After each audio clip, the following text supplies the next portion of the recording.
Gracia Indri terkejut melihat wajah bayinya yang lebih cantik. Artis Gracia Indri terkejut dengan wajah anaknya pertamanya. Sebab, wajahnya lebih cantik melebihi apa yang dibayangkan Gracia Indri dan suaminya, Jeffrey Schlichpen. Gracia Indri mengungkap hal tersebut lewat akun Instagramnya.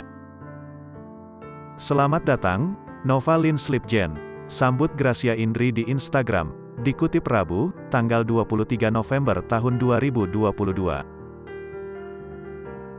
"Lebih cantik dibandingkan dengan apa yang selama ini kami bayangkan. Sangat mencintaimu," ujarnya lagi dalam bahasa Inggris. Rupanya, unggahan yang menampilkan potret anak Gracia Indri itu langsung dibanjiri komentar netizen.